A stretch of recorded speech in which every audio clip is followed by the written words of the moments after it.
So I really like the movie, and I like the Captain Marvel character, but I don't care for how they've made her character be in the MCU. And what I find funny, and this is maybe a spoiler, but I'm gonna have to get into it too much right now.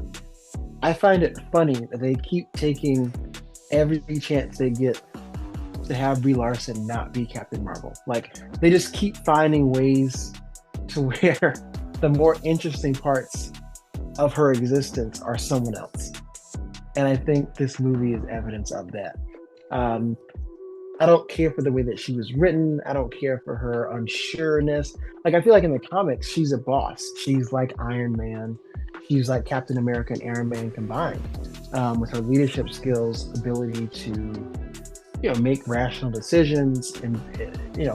But here, she seems so. Maybe it's because she's relatively young in her career in the MCU, as far as her being a superhero. But the first movie was fine, but since then, I don't know. She's just made some fearless mistakes, and some of her powers should just be so much better.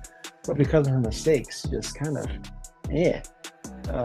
But Monica Rambeau, I feel in some ways, is the better Captain Marvel of the movie than Captain Marvel herself. And I thought, um, Miss Marvel's character, it was good. She did great for her first movie. I think she's super fun to watch, and it felt like not a beat was dropped between the series and the show. Um, I think if you didn't watch Miss Marvel, you might be a little bit lost in her relevance. However, I think Monica Rambeau in this film, I don't think you really needed to watch WandaVision to see the connection. I guess because maybe it was a smaller part. But they did a really good job of bringing her backstory into this. Miss Marvel kind of just, her family, for example, really felt thrown in for no reason. Yeah. But almost like another Tyler Perry reference, but like Meet the Browns, the show, his extended family. Like imagine them in one of the movies. It'd feel weird. Like y'all are characters, but y'all not really the main character. Like why y'all here? Take out screen time. And also Nick Fury in this.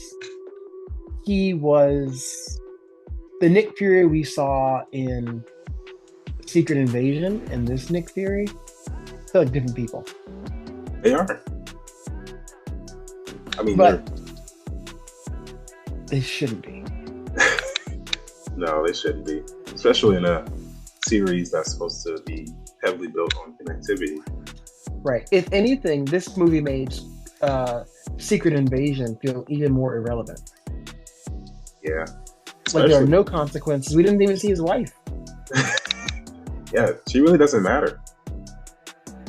No scroll on that ship. And I mean, these scrolls, they were on another planet.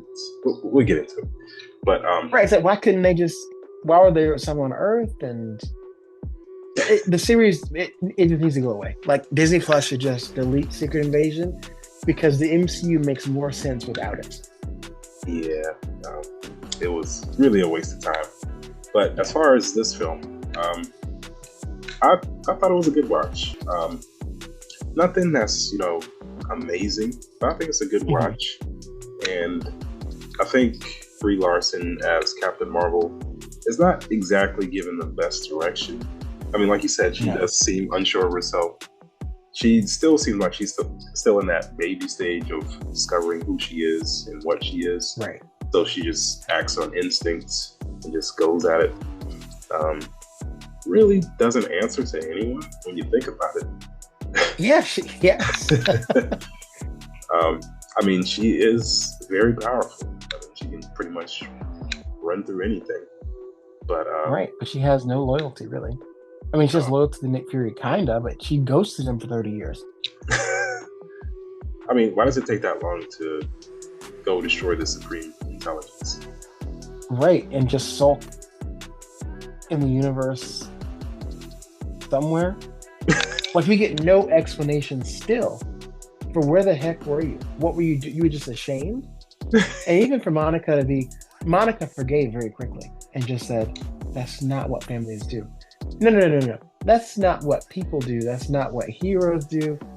I need more explanation. Where Disappeared for 30 years. Exactly. And some people think the movie was over edited, and maybe there was more that they just cut out for some reason about her backstory or about her time on that other planet. So I don't know, but more needs to be explained. But I kind of feel like they're just going to move away from Brie Larson as Captain Marvel with what they're doing, um, which is interesting. Thanks for watching. And if you would like to be featured on our podcast, make sure to click the link in the description.